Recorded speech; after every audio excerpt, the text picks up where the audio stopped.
Okay, good morning, Boker Tov. Welcome back to Parsha Perspectives for today. We have the privilege of a double Parsha, Tazria-Metzora. If you like learning one Parsha, you'll love learning two. Parsha series is generously sponsored by our dear friends Becky and Avi Katz and family in memory of Becky's father.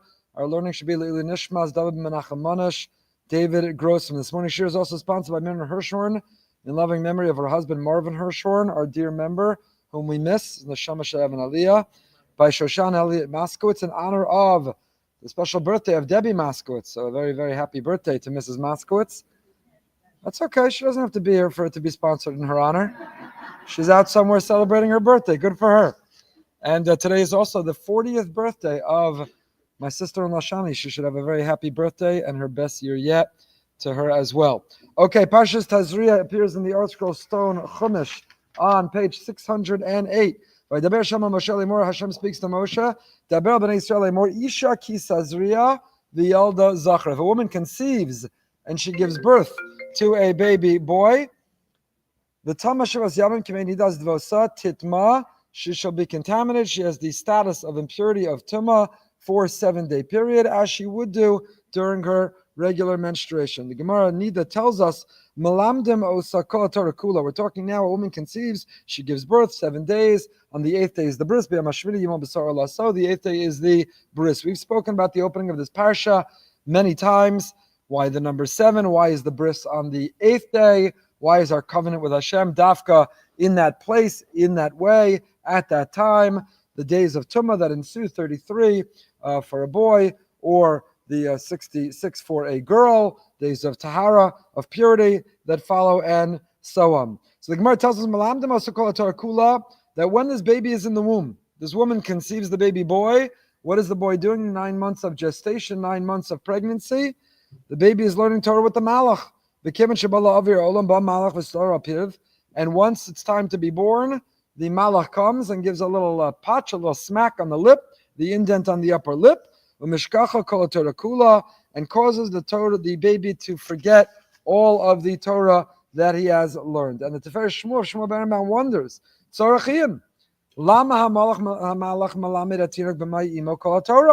if the baby is only destined to forget, what is the point of spending 9 months steiging, learning, only to be caused to forget? What's the point? What's the point? V'yishlomar says of Shmuel Berenbaum, when a baby is in a mother's womb, he's in his own world. He or she is in their own existence. Hashem the Almighty created the world in such a way that the only way we can exist, the only way we can have balance or equilibrium, the only way we can survive or thrive in our world, whatever it may be, is through Torah. A pasuk in Yirmiyahu. That is the energy, the driver. What balances the world is Torah. The principles, the values of Torah, the blueprint for the world of Torah.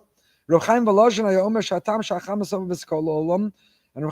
in fact, explained why the world revolves, why the sun surrounds the earth. In some places it's night, while in other places it's day. It's much more convenient to be all in the same time zone. If you have children who live in another time zone, you know the inconvenience of trying to schedule, of trying to connect, of trying to coordinate. It'd be much more convenient to all live in the same time zone. Why do we have different time zones? Why is it some places day and some places night? Chaim Volozhin said, so that's every time, no matter what time, 24/7, there'll always be someone somewhere learning Torah. Because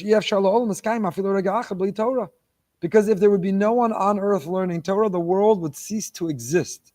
The world exists in the merit, metaphysically, of Torah, or it exists just like physics, just like science tells us the necessary conditions for the existence of the world, the right distance from the sun, and so on and so forth.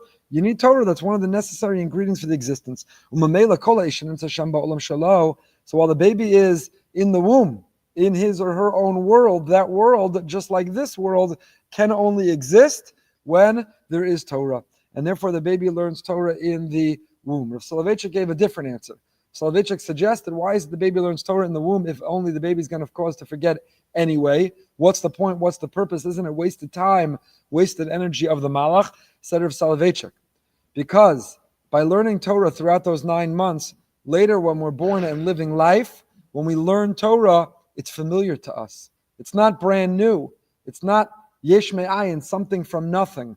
It's not that I'm learning something I never saw or heard before. We are revisiting something that's familiar, something that's inside. This is the notion of the pintel yid. There's a spark, there's a holy soul inside each and every one of us. And often you see it. You see Jews who are drawn to their Judaism, Jews who are connected to idea, Jews who intuit something inside them. Why? It's familiar. I heard this, I saw this, I know this, I feel connected to this, I'm drawn to this. Why? Because we've been there before. Inside us, we've learned it. With that malach in the womb. The other night, Rabbi Leo D spoke, and he said that he once read a study or a book that someone had done research online, crowdsourced, of people who only discovered later in life they were Jewish. It was hidden from them, it was concealed from them. For whatever reason, their family had strayed so far, maybe following the Holocaust. People who found out later in life they were Jewish.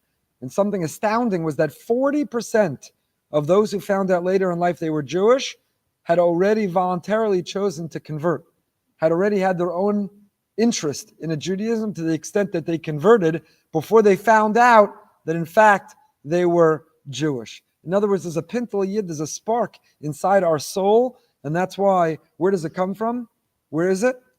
Why are there Jews who have a Jewish soul? They have a pintel yid. Because we learn Torah with the malach in that womb, that's how we spent that time, and we therefore come back and we revisit it. What's the smichos parshios? When we see a juxtaposition or a contrast of the subjects in the parsha, last week to this week or within one parsha, nothing's random or chance, it's always for a reason. Hashem is communicating not only through the text, but through the contrast and the arrangement, the organization of the text. So what was the end of last week's parsha? The laws of? Was anyone paying attention? The laws of kashrus. The laws of what you're allowed to eat and not allowed to eat. And what's the beginning of this week's parsha?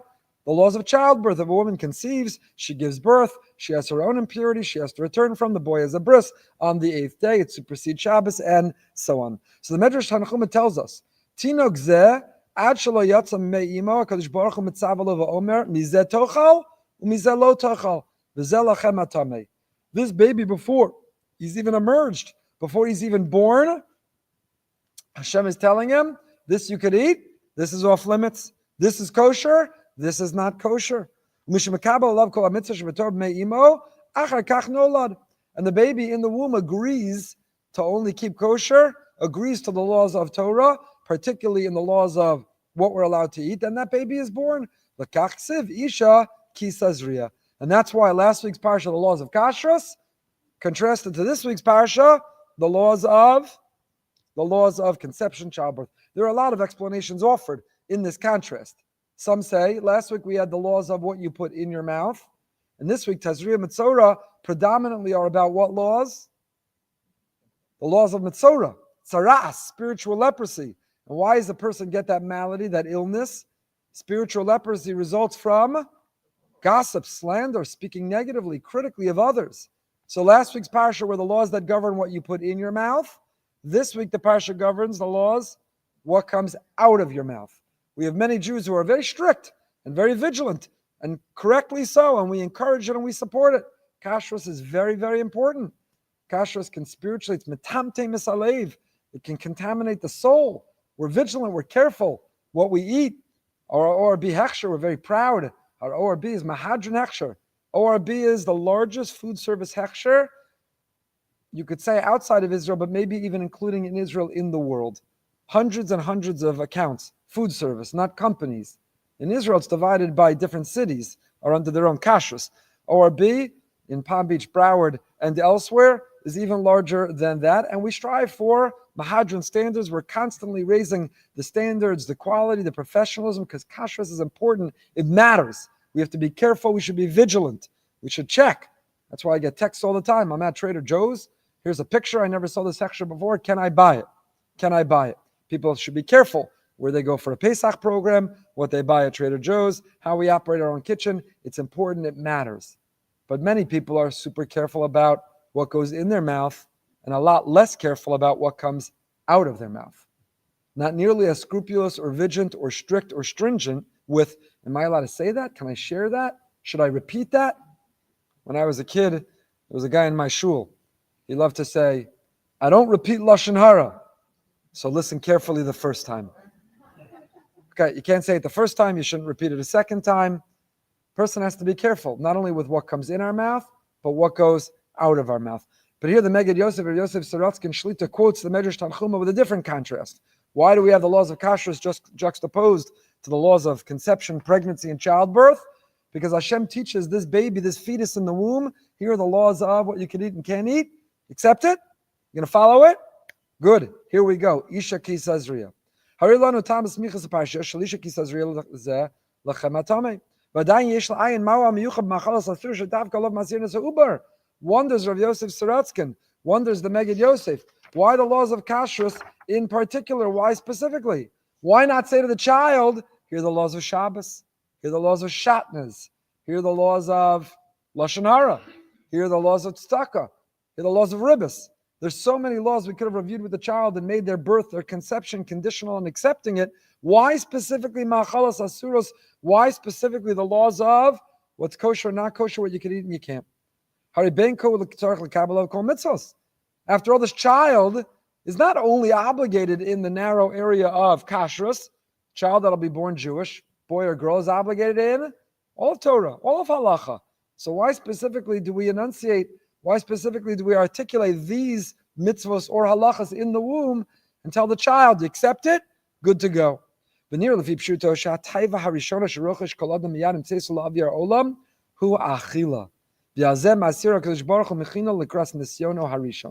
first answer the Megid Yosef gives is, because what is the first impulse that a child, that a human being has?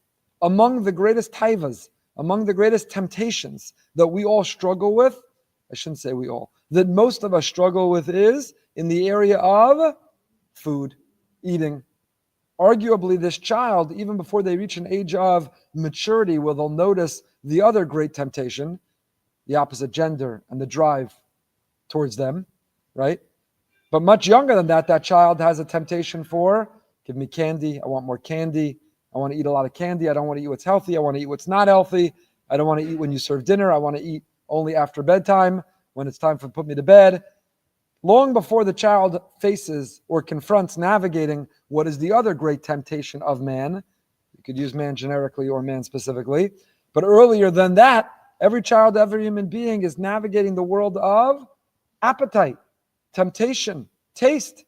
Hashem gifted us that not only do we eat, He could have made us just eat bread and water. That's what we need to be nourished to live. He gave us taste buds. What a bracha. Delicious food. He said, this is my world. Go enjoy it. It's delicious food. Make sure it's kosher. You should make sure it's healthy. Make sure you eat the right amount at the right time, in the right place, with the right people. Make a bracha before, make a bracha after. Wash if it's bread. There's all kinds of rules and regulations that help us elevate the act of eating. He gave us taste buds. It's delicious. But now we struggle. We struggle. Probably none of you can tell me that you didn't struggle on Pesach. It's hard to not overeat. We sit at Yontif meals, delicious delicacies, dips, appetizers, mains, sides, multiple desserts, countless courses, delicacies. It's an absolute enormous challenge today. This past Shabbos, we were back to challah. If you're blessed, someone in your home, or you made it, delicious challah. What do we do now? What do we do now? We're making it harder and harder and more challenging. We have a whole course before we even begin the meal called the dips course. Now we bring out expensive, homemade, incredible dips. And you eat 3 loaves of challah with tremendous dips and garlic confit. I think that's what it's called. Is that what it's called? One of my daughters, delicious. Garlic and date confit. Is that what you call it? It's good stuff. Before you start eating, you're full. Before you begin the meal, you ate a bigger meal than you eat any other day of the week. It's a challenge to be healthy. This is a taiva. This is a temptation. This is a world that we're navigating. That's why Hashem created it. Because when we regulate, when we have self-control, when we exhibit the godliness in us that's able to say, I've had enough, shouldn't eat this, I should eat that. Maybe I have one cheat day, but even what does it look like? So we elevate ourselves. That's our godly soul over our animal instinct. We are all made of two parts. This is what we're learning now in Tanya. Continue tomorrow morning. We have the nefesh bahami, the animal instinct, the animal soul, the animal impulse, the animal drive. And the animal says, eat like an animal, act like an animal, act out like an animal, live like an animal in a pigsty. That's the animal in us. And then we have a godly soul, and the godly soul says, no, be in control, be disciplined, regulate yourself. You don't have to live that way.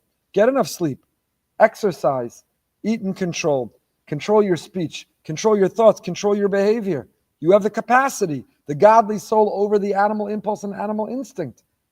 That's the nisayon, the part of the brain that we grow every time we do something we don't want to do, because the animal says, it's 45 degrees. What are you doing this to yourself? You don't have to dunk in it. And then the godly soul comes and says, it's good for you. Who's in charge? Who's boss? Who's the boss over here? Who's in charge of who over here? How's this going to operate and work? Who's going to win? That's that battle. Do you hit the snooze? Do you get out of bed? Do you eat that? Or do you say no to that? Do you say that? Or do you hold it in? Do you look at that? Or do you turn away? Do you go to sleep? Or do you doom scroll all night? That's that battle that's going on from the moment we wake up till the moment we're back to sleep, between the animal impulse and the godly soul. Will we give in, or will we be in charge and in control? Who's the boss? Who's in charge here? The one that's going to make you feel proud, accomplished, living your best self, or the one who's going to be regretful and miserable and feeling your worst self? And one of the areas, if not the biggest area where this comes up, is in the area of food, temptation, drive for the physical. We say, Mizmor David, we ask HaKadosh Baruch Hu, Tarach lefanai shulchan neged sorerai, Hashem, spread out for me a table opposite my adversary. Who's the adversary? The dips and the challah. Who's the adversary? 7 mains and 6 sides and 14 desserts and 3 appetizers. These are the tzorerai. These are my enemy. Tarach lefanai shulchan, spread out a table, neged, so let me elevate myself through this test. Let me surpass it. What's the Hebrew word for bread? Lechem. It's the root of the same word as milchama, because it's a war. It's a battle. It's a battle. Are you going to eat the gluten, the white flour, the sugar? Are you going to give in? Lechem, milchama, it's the same word, because this is the battleground. This is the battlefield. This is where the war happens. At the kitchen table and the dining room table. This is the milchama. So Hashem turns to this baby who's conceived in the mother's womb and he says, here's the deal. Here's the deal. You're a human being, you're flesh and blood, you're a body, you're an animal. You have so much in common with an animal. And you're going to be filled with temptation and drive and desire and the seduction of garlic confit and endless challah. And someone will convince you it's a mitzvah because it's shlisel challah this week. You have to. It's going to be endless, the battle. But I'm also giving you a piece of me, says Hashem. I'm breathing into you the life, a piece of myself, the capacity to say no, to be in control, to regulate yourself. Who's going to win? Are you going to keep kosher? Part of keeping kosher is, are you going to live healthy? We make the mistake of thinking those are 2 separate things. You can eat kosher food, but it's unkosher in the quantity or the ingredients. Or all the ingredients can technically be kosher, and it's also kosher because it's healthy and good for you, and you ate what you need because you're eating to live, not living to eat. So Hashem says to this baby, I'm putting you in this world. You're made up of a guf and a neshama. Who's going to win? The neshama or the guf? And when you say the neshama, the chelek alakam imal mamish, God says, good, here we go. Let's go. We shared it last Shalosh Shuddas at Rav Derive this past week. That's also hinted to. The Beis Yisrael, the Ger Rebbe says that Pesach, we faced this, we elevated this. Pesach is all mitzvahs of eating. If Purim, Rav Levi Yitzchak, we shared, the Kedushas Levi says Purim is all about hearing. You hear the Megillah, the mitzvah of listening, the sense of listening. Pesach is all about the sense of taste, of eating. Korban Pesach, matzah, maror. It's all about the sense of taste. And following Pesach, the Beis Yisrael, the Ger Rebbe said, we are continuing, we're mamshech, this avoda, this work of elevating our eating. Elevating our eating. What does that have to do with slavery and freedom? What does that have to do with liberation and emancipation? What does that have to do with Yetzias Mitzrayim, leaving the Egypt of our lives? Said the Beis Yisrael, the Ger Rebbe, and listen carefully. He said the body kidnaps and holds the soul captive. The body says, my appetite, my drive, my desire, what I want. I'm going to suppress you. I'm going to kidnap you. I'm going to quiet you because I want what I want. And when we are in control, when we take the reins back, we liberate and we free the soul from the bondage and the shackles of the body. And in what area of our life can we do that best? In the area of eating. Kedushas ha'achila, elevating and sanctifying the act of eating. And that's what the Tzfas says at the end of last week's Parsha, Pasuk, Hamala eschem me'eretz Mitzrayim. The word Hama'ale doesn't mean I took you out of Egypt. It means I take you out of Egypt. Not I took you out in the past in history. You're not commemorating something from a long time ago. Hashem promises us and tells us over and over, Hama'ale. I'm taking you out. I'm liberating you. I'm lifting you. I'm taking you out. Why in the present tense I'm taking you? Because we have the ability. Every time we're tempted to look at or eat or say or go or do or think, because the body wants it, and we say, no, no, no. You're not in charge. You're not in control. You're not boss. I'm the boss. You answer to me. I don't answer to you. I'm in control. I have the capacity to make boundaries, to say no, to live within my rules. Hamala, Hashem has taken us out of Mitzrayim.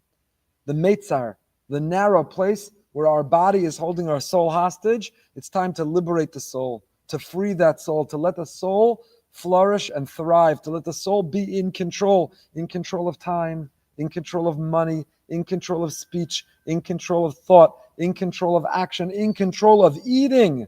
So that says the Megid Yosef. I'm elaborating and expanding a little bit, but that says the Megid Yosef is what's going on here. Hashem says to this Uber b'mei imo, and that's why we have the juxtaposition of the end of last week's Parsha and the beginning of this one.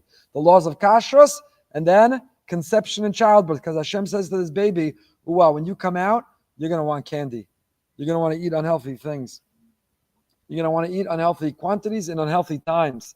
Who's going to be in charge? Who's going to be in control? Your body or your soul? And when the fetus says, my soul, the chelek elokah, the piece of you put in me, God, then Hashem says, Isha ki Tazria. Good. Right answer. Here we go. Let's go. Ulam nir yisera mizu, but the Megid Yosef offers a deeper or a different answer. The Gemara says, the Gemara in Yuma daf pei beis, Ubra she'richa ma'achalin aso ad shetoshev nafsha, perisha asher ubra meriach reach tavshel v'mis'ava lo. The fetus, even in the womb, can smell, can take in the aroma of the food and desires it. The Gemara tells of two stories of pregnant women who smelled an aroma and desired to eat. Ulai tuchal esapek muberes achas kiblo pirshav yatzmen Rabbi Yochanan. Rashi says a pasuk uva mitavaso. Muberes hashniya lo kibla vis achsha lito ma'amachal v'yatzmen Russia. The Gemara contrasts two women smelled it was Yom Kippur. One felt they had to eat, the other didn't. The one who was able to overcome had Rabbi Yochanan, the great sage, and the other gave birth to a Russia, a wicked.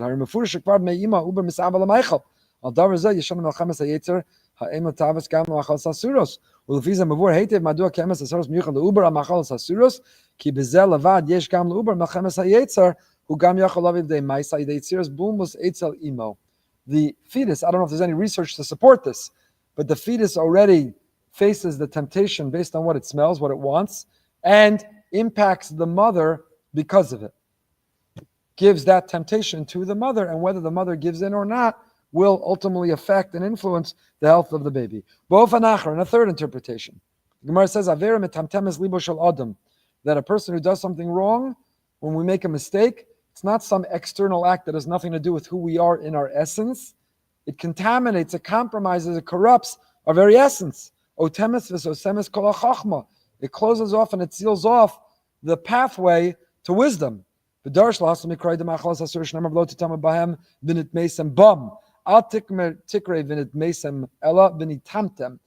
read you become contaminated, read it as you become sealed or closed off. But then the Gemara gives a different answer. All right, he goes on and he explains that when we make a mistake, it seals and it closes off our capacity to access wisdom and truth, to absorb Torah, and that is through eating the wrong things. That's why we're so careful, particularly with children who are not yet even the age of mitzvos. Because just like if your child had a peanut allergy, you go to the end of the earth to ensure that they're not exposed to it. You ever fly and they tell you nobody open peanuts on the plane? M&M peanuts on the plane. There's someone here who has a peanut allergy, and even the smell circulating in the air conditioning system could send them into anaphylactic shock. So you can't even, if someone in your family, if you had an allergy that was life-threatening, you wouldn't go to someone and say, are there peanuts in the recipe? No, I don't think so. Okay, that's good enough. You'd never say it's good enough. Yeah, there are a little bit, but it's nullified. You'd never say that's good enough. Kashrus, it's not good enough. That's a spiritual poison. It's a spiritual allergy. It has the ability spiritually, metaphysically, to do to us spiritual anaphylactic shock. It can destroy us. And therefore, we have to be so careful. And that's why even Uber, B'mei Imo, we are so careful. Or alternative, Rashi quotes another reason. So we said so far 2 reasons why we have a contrast or juxtaposition last week's Parsha and this. Either be just as careful not only with what goes in your mouth, what comes out. It's number 1. Number two, we just saw, because the body and the soul, the body's holding the soul, and therefore we want to experience the Tazria-Metzora of the soul. How is that in the area of lechem, milchama, neged, tzarai, in the area of eating? A third reason, Rashi quotes, Amar Reb Simlai, Keshem sheyitziraso shel adam achar kol behem achayev va'of, b'ma'aseh bereshis, kach Torah on his parsha achar Torah behem achayev va'of. In the creation story, Bereshis, Genesis, who's created first, man or animal? Animal. The Bereshis story tells us all about the animals, the fish, creepy crawlies, the animal, the birds, and then the pinnacle of creation happens on the 6th day, and that is man. Who women like to point out is not the pinnacle of creation, that there's still one more creation, which is the most superior and the ultimate pinnacle, and that is women. Because the Torah has a gender bias towards women. Anyway, so the Medrash tells us that just like the description of the creation of man is after animal, so too the laws governing man come after the laws of animals. Last week's Parsha were the laws of animals, so what you could eat, this is what you can't eat. And this week are the laws of people, the Tum and Tahara, when it comes to man, the contamination based on childbirth and the like.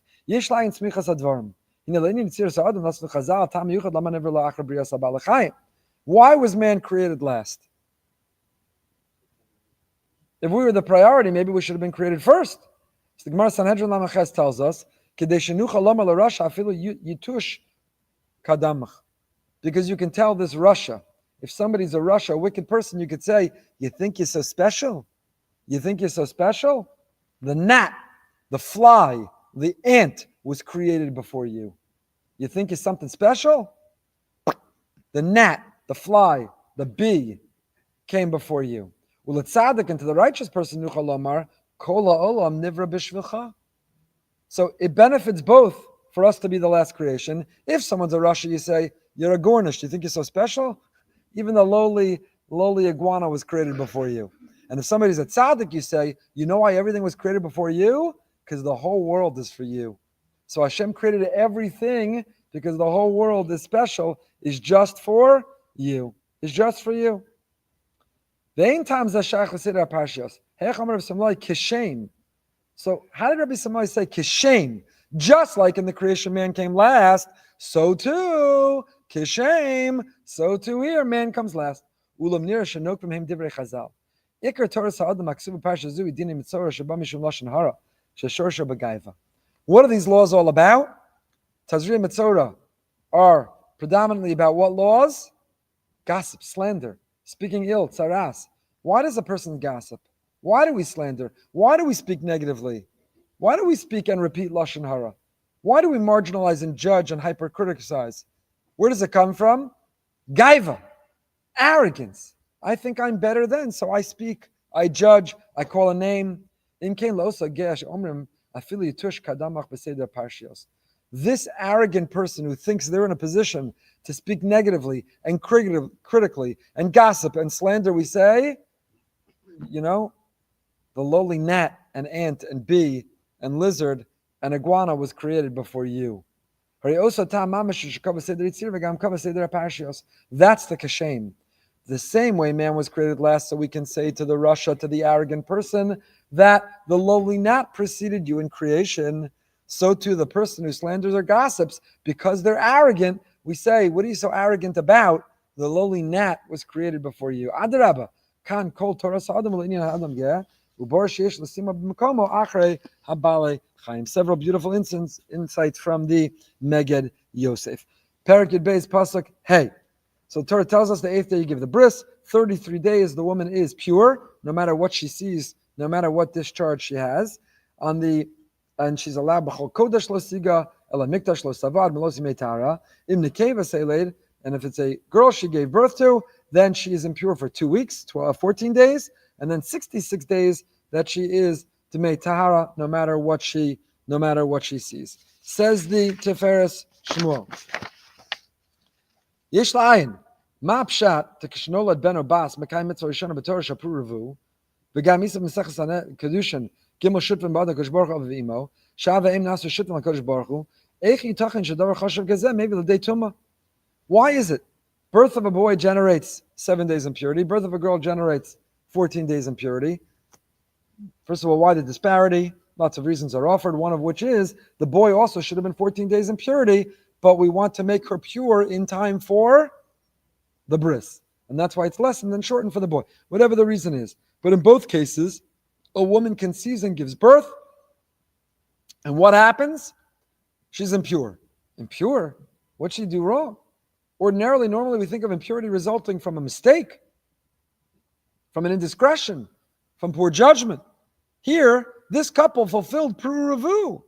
Adirabba. This couple fulfilled the mitzvah to procreate, to have children, to populate the world. They became partner with the Almighty.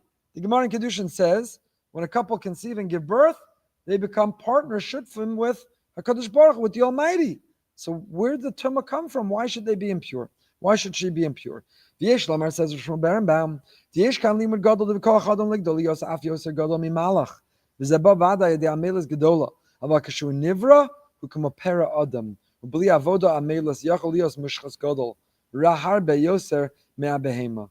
In potential, we could be the greatest. Potential could be the highest. Potential, we could be greater than an angel. But in reality, we're born with temptation, desire, weakness, failure, shortcoming. And a person who doesn't pursue their potential, a person who doesn't try to live their best self, their best life, can be lower than an animal. So the choice is ours.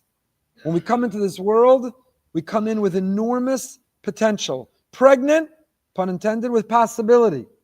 We can be higher than an angel or lower than an animal. Hatuma ha'gedola shel kol tkufa zu shel 40 yom zachar u'shmonu l'nekeva u'limud la'av u'vprat la'im she'im mitzuya yoser b'bayis. So where does the tumah come from in this moment? The father and the mother, the way they need to run the home in this time. When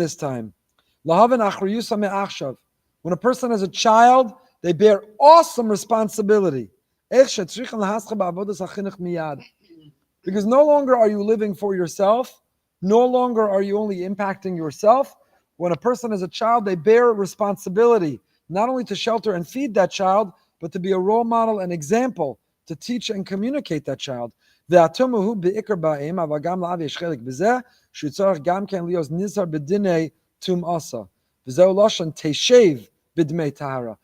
it say teshev? She dwells in the days of impurity than purity. Ain't teshev, says Rashi, ela lashon ikva, shetricha les akev v'lamar al tafkida b'chinuch havlad. Shetricha sheteda b'ledes havlad hi ashtanos gedol b'chayeha. Essentially, what this results from, says the Tiferes Shmuel, he elaborates, is a reality. When parents give birth, there's a reality check. You're no longer a child. You're no longer consumed with what you want. You're no longer going to sleep through the night. You're no longer going to be on your schedule. You're no longer going to only care about what you want to eat, where you want to go. You now bear an awesome responsibility. And there's an adjustment. It's very important. Our kids are getting married very young. In many cases, they're getting married while still very immature. And they're playing house, and they think life is fun and games. Fun and games. Rav Mashur said recently, particularly in seminary with girls, but really with both. We teach them, school is fun. There's color war, it's fun. And camp is even more fun. And you go off to seminary, and then it's more fun. And all of that is to learn and you get ready to get married, because that's going to be the most fun. No, it's not. It is amazing, and there's nothing more gratifying and satisfying. There's nothing more beautiful and pleasurable in the world than connecting and meeting your other half and becoming whole. But it's hard work. It's compromise. It's sacrifice. It's work. It's being on someone else's schedule. Sfas Emes says we have a minhag. When a couple get engaged, when a young man, I should say, we do a disservice because in the world of shidduchim we talk about, oh, I have a girl for that boy, I have a boy for that girl. Is a boy and a girl. They're not boys and girls. If they're ready to get married, they're young men and young women. But why do we get that young man, that chassan, a watch, a zeiger? The minhag is to get them a watch.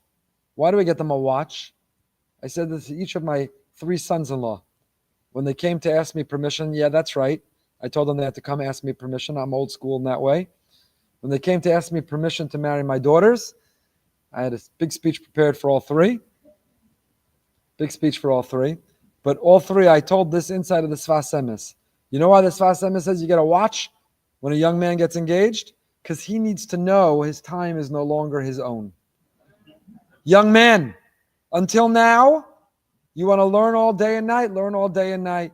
You want to go out with your friends, you want to, whatever time you want to wake up, whatever time you want to go to sleep, wherever you want to go, whatever you want to do, your time is your own. Here's a watch, because now you need to know there's someone waiting at home. And when you said you'll be home at a certain time, you better be home at that time. And when you're deciding how to spend your time, it's not your own. You need to figure it out with the other person. We buy a chassan a watch not so he can show off in shul or under his chuppah his fancy watch. Today the son-in-law chassan has a nicer watch than the father-in-law. But let's leave that aside. But it's a separate commentary. It's a nicer watch than the father-in-law will ever afford or buy for himself, but it's what he has to buy. Whatever, we'll leave that aside. What's happening in our world today? So much we have to fix and improve and repair and make better. But anyway, the young man, not the boy, we buy a watch because we say your time is no longer your own. So getting married is hard work. You know what's even harder work that we also don't prepare them for? Having children. The mitzvah Hashem, not everybody does, and we daven from the bottom of our heart for all those who are trying to have children. Hashem should bless them with healthy children who give them nachas. First of all, we should educate our young couples that 1/3 of pregnancies end in miscarriage, that it won't necessarily happen easily or on your schedule. Be ready, be prepared, not to scare you, God forbid, but to prepare you for the bracha. But also get ready, because it's not fun and games. And you may not get a baby nurse, and if you do, you won't have her forever. That's not the world we live in. So you're going to have to wake up in the middle of the night. You're going to have to change a very messy diaper. You're going to have to afford to pay yeshiva tuition. It's not fun and games. And says Tifer Shmuel, that's Teshev B'Tahara. Teshev, stay home, chinuch, get ready, bear responsibility, grow up, mature, understand what it means to be a parent and to take that responsibility. Perak Yud Gimel Pasuk. Hey, turning the next parak. Hashem, now we turn to Tzaras. Adam ki yeh be'or b'saro. If a man, now we have a lot of words to describe man. Adam, Gever, Ish. We have so many words, and yet we use the one Adam. Why do we talk about Adam? We've shared before. Adam is the name of the first human being. And why was he named Adam? Because he comes from Adam. Adam is a place that you plant and you grow. It's a place of potential and possibility.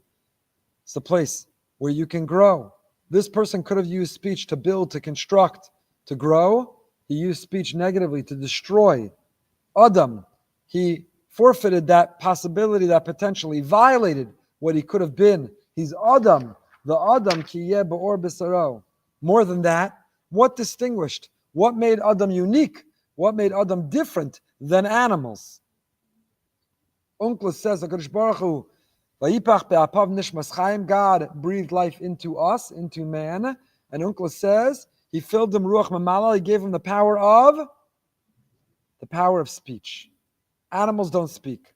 I know they have code, they grunt, they bark, they meow, all the noises when I walk around the lake with my grandchildren and the duck, they quack. They have all these noises they make. They do not speak in a sophisticated manner the way human beings do. They can't communicate their inner world and their inner thoughts the way human beings can. Speech is uniquely human, and speech is godly. And that is the power, that is what God gave us. By the way, why? When Adam was created and God breathed life into him, to whom was he meant to speak? Why did he have to be endowed with the power of speech? He's all alone. Who is he meant to speak to? You see that the core of the gift of speech is to speak to Hashem. He wasn't all alone. There was someone to speak to, namely Hashem. Before Chava, Eve comes along, there already is someone to speak to, namely. So what was the original purpose of speech? To talk to Hashem. So many people talk all day, talk, chirp, chirp, chirp, chirp, chirp. They talk all day, and they never talk to Hashem, which is the original reason, the original intent, the original purpose, the original gift of speech was to talk to Hashem before we also can use it to speak to other people. Too many mistakenly use it to speak only to other people and never talk to Hashem. That was the original purpose, the reason that we got it. So what distinguishes and differentiates man? What makes us an Adam? The power of speech. And this individual abused it. They misused it. And that's why the Torah employs that word, not another. Adam ki yebor b'sarosei. So sapachas, we have the beginning of these laws. So pasuk hey, v'ra'u hakohen b'yamashvi. This person has to be sequestered, quarantined. Until 5 years ago, that was a word that we only ever used. Parsha's Tazria-Metzora. Quarantined. Whoever heard or used that word any other time? Then 5 years ago, we started to use it a lot. Baruch Hashem, we don't have to use it, and please God, should never use it again. The Cohen re-examines on the seventh day, and he sees the nega, the blemish, is still visible. Lo pasa nega ba'or v'искira Cohen shivas yamim sheinis. The Cohen sees it has not spread. He declares him. He says what has to happen. He quarantines him a second time, and so on. Says the Amaros Torah, the Rach Mishrifka Rebbe, quoting from the Basayim, the Heilige Basayim. He heard in the name of Rav Isaac HaKohen Mikaretz, the author of the Sefer Briskunas Olam. The Zohar HaKadosh tells us, Ashale'erev Rav Neshapeg Oneg Lenega.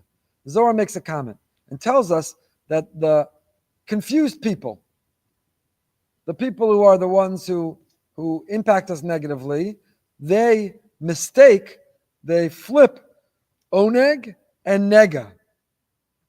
Both of them comprised of the same letters, ayin, nun, gimel. What's oneg? Pleasure and joy. What's nega? A blemish. Nega osios oneg. Kamochen kol ish Yisrael yeshlo nega, rachman al-tzlan, nepach etzlo oneg lenega. If a person gets this nega, this blemish, because they've misused and abused the power of speech, it turns and transforms the oneg, the pleasure, into pain. And the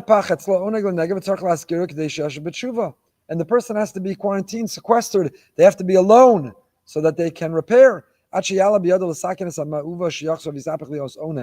So the whole purpose of being sequestered alone is to learn to transfer back, to flip the oneg that became nega. Take the nega, turn it back into oneg.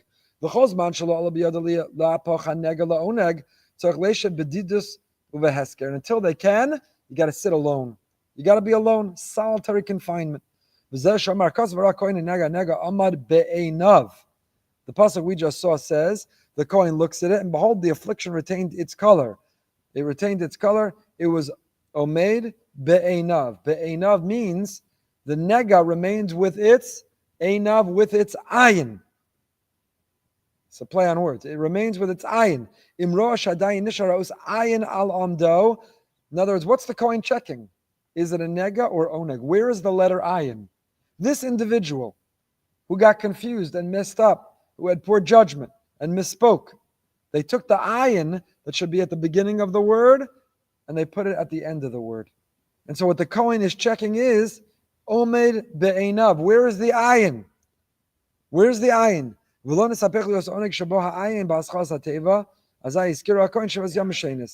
the Basayim. So what's this teaching? What does that mean? The individual is sequestered, the individual who's isolated and quarantined, the Cohen goes to check, did they learn their lesson? How will you know if they learned their lesson? Where they put the letter ayin. The beginning of the word oneg or the end of the word nega. Omed be'einav, does he still have the ayin at the end of the word nega? That's what the Cohen's looking for. What in the world is this teaching? What is the Zohar HaKadosh telling us? What's going on? Zok the Basayin. Chazal tell us, our rabbis teach us in Mishnayos and Avos, Perakei, Mishnah Yotes. A person who has the following three qualities is a disciple, a student of the great Avraham Avinu. What are the three qualities that will distinguish us, that will identify us as a student of Avram? Ayin Tova, a good eye, a positive eye, generous eye. Ruach Nemucha, Nefesh Shvela. Ayin ra v'ruach gavo v'nefesh rechava mitavida shabila marasha. In contrast, the Mishnah says, so if you're humble and you have a good eye, you're a student, a disciple, you're progeny of Avram Avinu. And if you are stingy, you're haughty, you're arrogant, and you look negatively, hypocritically at everyone, you have an ayin ra'ah, then you're a disciple. You are the offspring of Bilam Arasha, the wicked Bilam. Ayin tova nikras ayin yamin. A good eye is called the right eye. The ayin ra nikras ayin small. A negative eye is the left eye. V'zo masha hefresh bein nega le'oneg. Kasher yesh lo la'adam ayin tova, einav l'tzad yamin. It's on the right. Shenasa atzir v'oneg shabo ayin tzad yamin shebeteva. Lo kenim yesh lo chas v'shalom ayin ra, ayin small. Azaya usa ayinu b'tzad small, v'nasa nega. Ooh, such a beautiful insight of the Bas Ayin. You would expect the Bas Ayin, the one who's known as the Bas Ayin, to have this insight about the letter Ayin. What is the Ayin? It's our eye. How do you look at the world? Do you see the good? Do you see the positive? Do you see what you have in common? Do you see what's redeemable? Do you see what's admirable? Do you see what you can compliment? Or do you have the eye of Bilam? All you do is see what's wrong, how bad, how negative. See the shortcomings and the failures and the failings of another? Do you see what's missing? Do you see how different you are? Do you see the disagreements and the division? It's our choice. Our same eye can choose what to see. Do you want to see the good? What you can compliment? What you can admire? What's redeemable? What's positive? What you have in common? Do you want to see what you can criticize? What's missing? What's negative? Called the missing tile syndrome. When you walk in a room, do you see all that's there? Do you see the one missing tile? Where is your eye drawn? Where is your eye drawn? There's a lot of psychology, a lot of deep data and research on it. Where is a person's eye drawn? People are made differently. In this room are people who walk into a room, they see the positive and the good and the hopeful and the upbeat. And other people walk into a room and all they see is what's missing, what's negative, what they do differently, what they're critical, what's bad. Who do you want to be? How do you want to be thought of? What's your legacy? Which eye do you want to interact and see the world with? Because the outcome will be, is the ayin, the eye at the beginning of the word, is the world filled with oneg, pleasure and joy and positivity?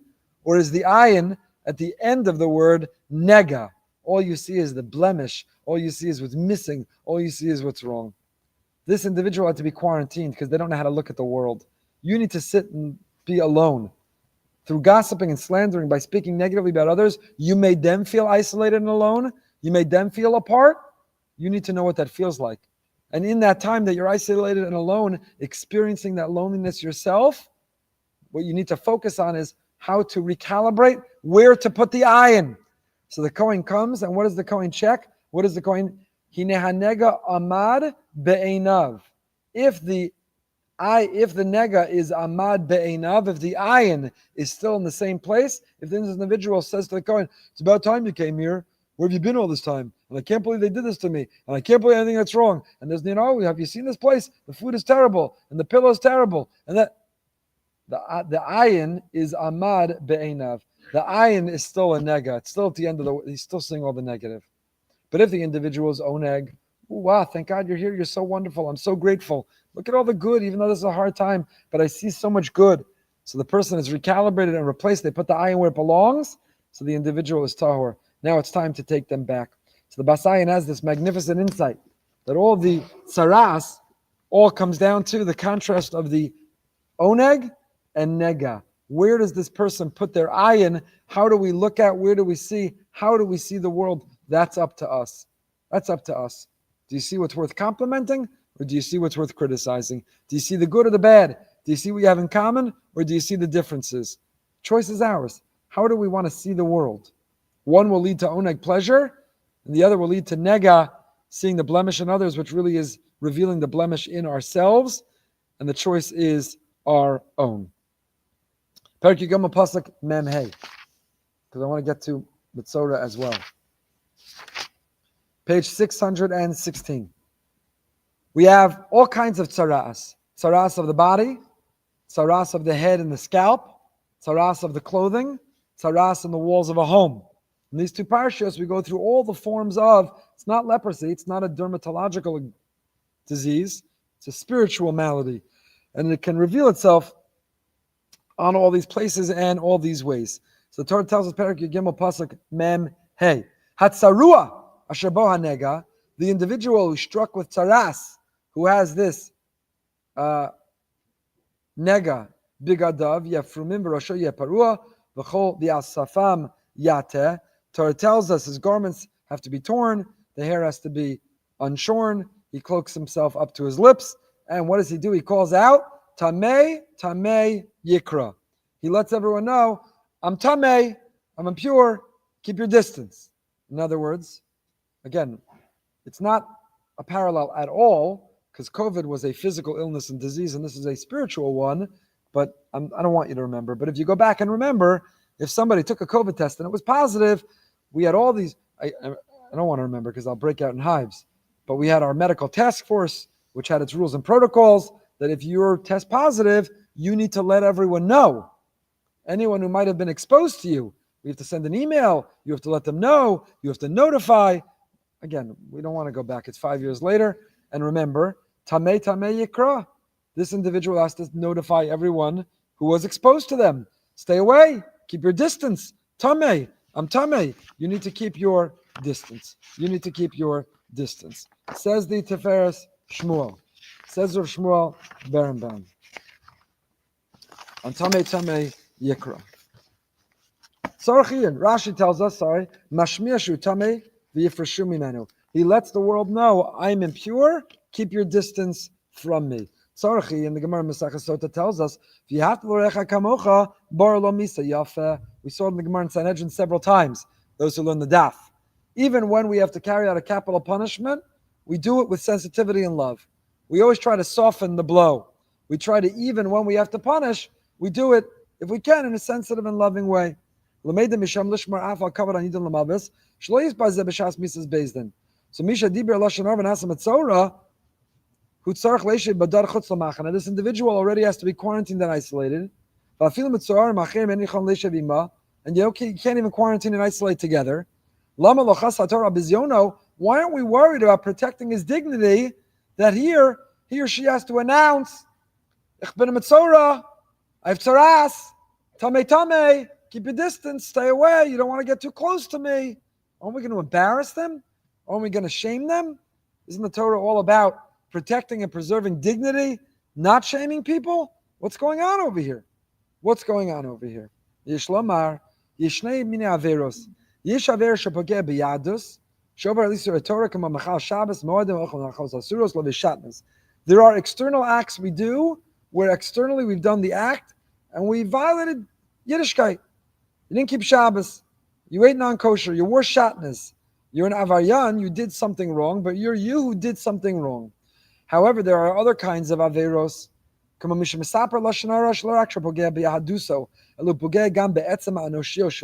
You didn't just compromise your Yiddishkeit, you compromised your very self. You forfeited your humanity. If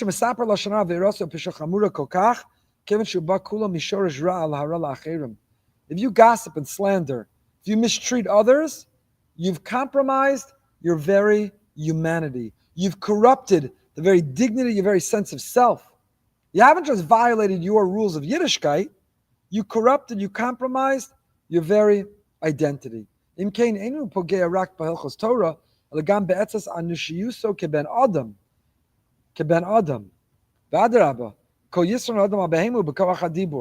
So you forfeited your humanity. What made you more elevated, distinguished from an animal? As we shared, the power of speech, ruach memalala, the ability to speak elevated us, to build, to connect, to draw bridges.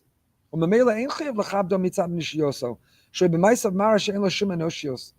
your actions, you reveal that you don't protect your own dignity. You don't care about your own humanity. You forfeited it, you corrupted it, you compromised it in the way that you acted, in the way you spoke. If you don't care about it, we don't have to care about it. So it's true, you violated Shabbos, we don't want to embarrass you. You violated eating non-kosher, we're going to protect your dignity, we don't want to embarrass you.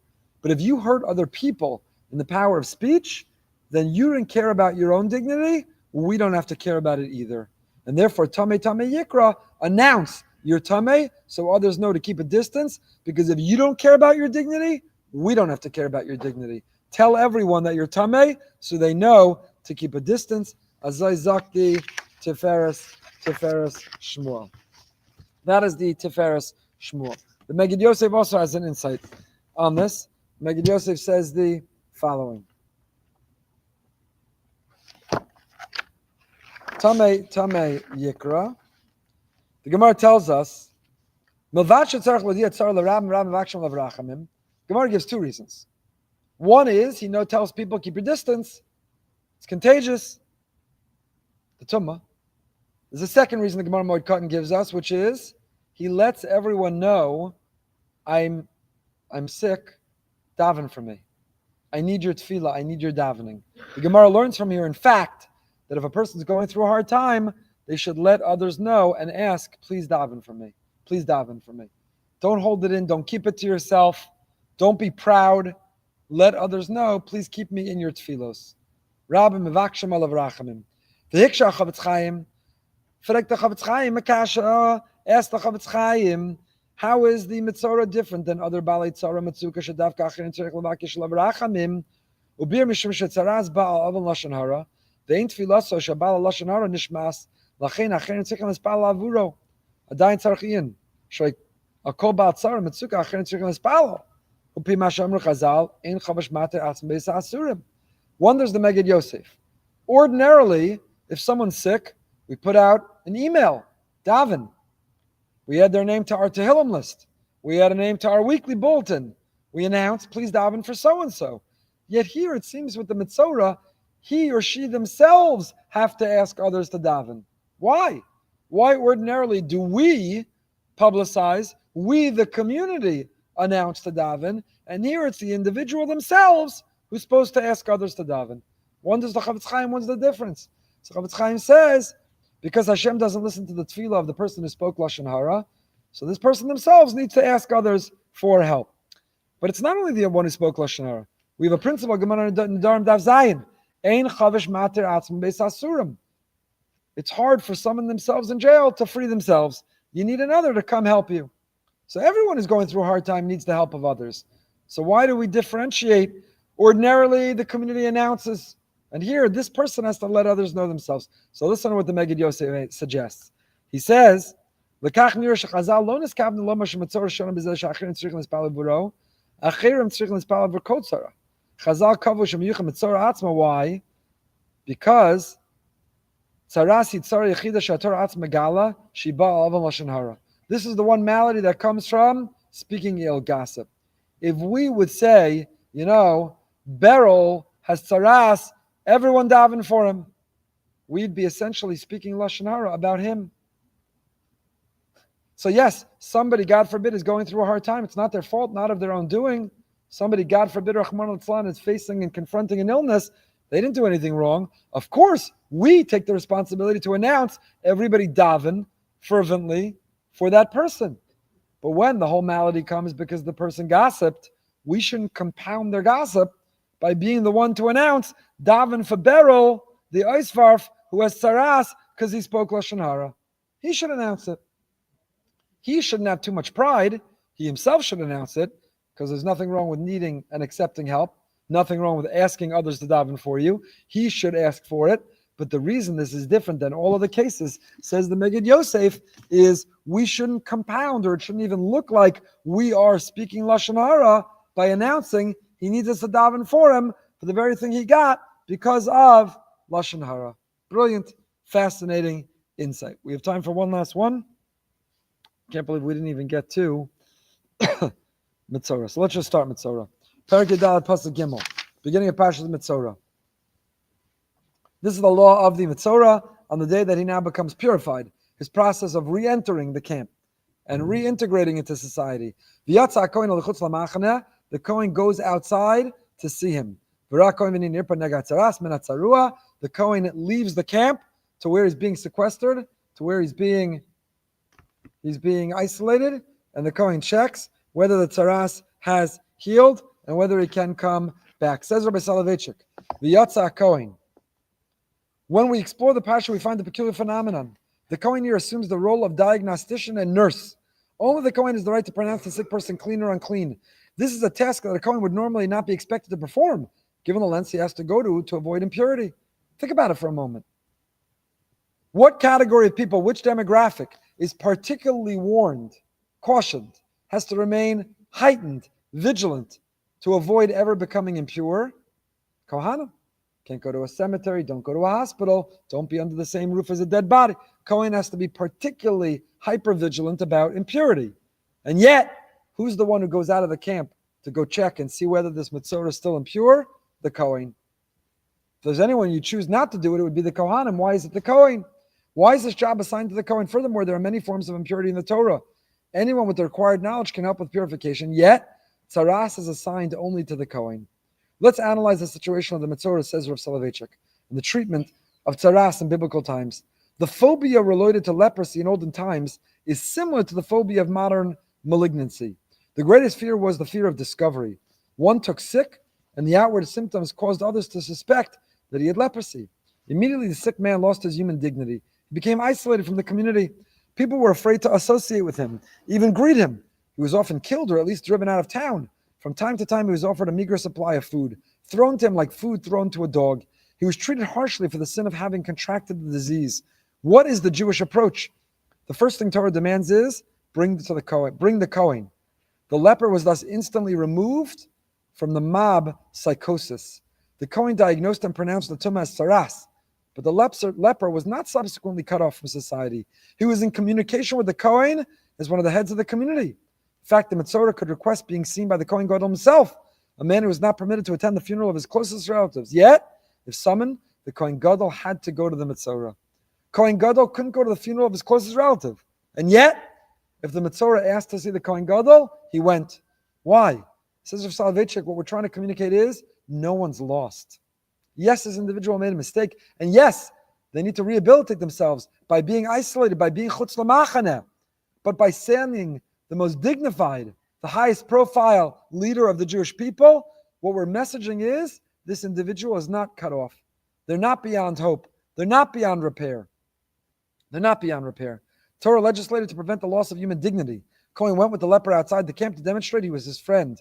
The leper was isolated from everyone except the leader of the camp, who must do everything possible to heal him and bring him back to society. The Cohen assures him, you're needed, you'll get well, you'll return. The Cohen acts for the need of the people. The message of Parsha Metzora is that even someone who holds the exalted office of Kahuna must not abandon his fellow Jew. He must have his compassion for everyone, even someone as dangerously ill as the leper. Not only the Cohen, but the prophet as well was charged with the role of being a friend. Someone might say, Rabbi, why do you go to jail? The person who's in jail, look at the mistake, look at their crime, look at what they did. It's beneath you, Rabbi. It sends the wrong message, Rabbi. Says Rav Soloveitchik, no, it sends the right message. You need to be in jail. You need to pay a price. You did the crime, you got to do your time. You need to rehabilitate and be better. But you're not lost, you're not hopeless, you're not beyond repair. The rabbi himself, the Cohen himself, the prophet himself goes to visit, goes to spend time, goes to see. Person who's in treatment, person who's in rehab. Why is the rabbi going? Rehab, that treatment, that's where they go. Yes, 100%. Person needs to go where they can improve themselves, where they can come back. That's where they go. Vitziva, Cohen continues the Rav. We become specialists in criticism, in searching out the blemishes of others. However, we've overlooked one significant point. The priest who declares a person unclean must go outside the camp to the afflicted individual in order to purify him. It's incumbent upon us to purify those who are outside the camp, who dwell in the great camp of ignorance.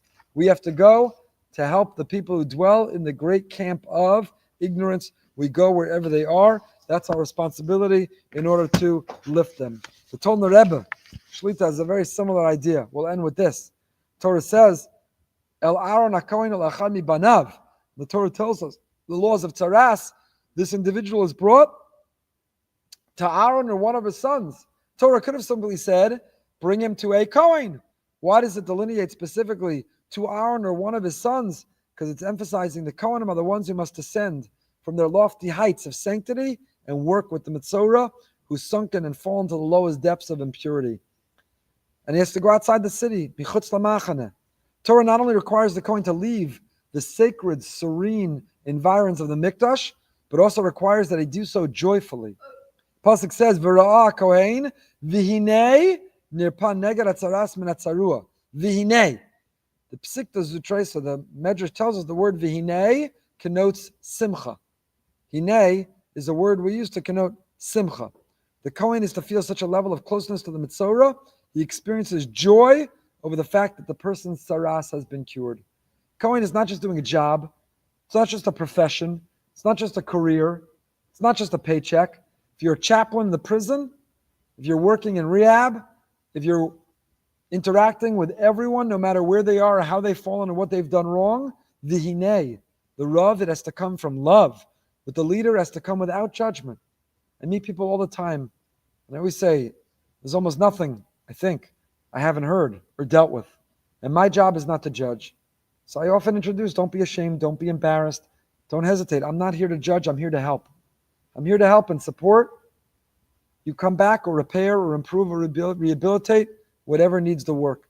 It's my job, because that's modeled after the Cohen and the Navi, whose job it is, vihinei, to even feel the simcha of helping the Metzora, the willingness to go out of our comfort zone, michutz lamachaneh, and to do it, even the Kohen Gadol, even if it means lowering or lessening or becoming exposed ourselves, because that's the responsibility, and that is the message to the rest of the camp.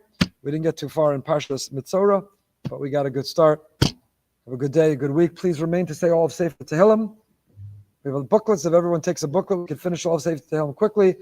Shri Zocha to the return of the hostages and the success of all of our soldiers. Besoros Tovos, Yeshuos, V'nechamos.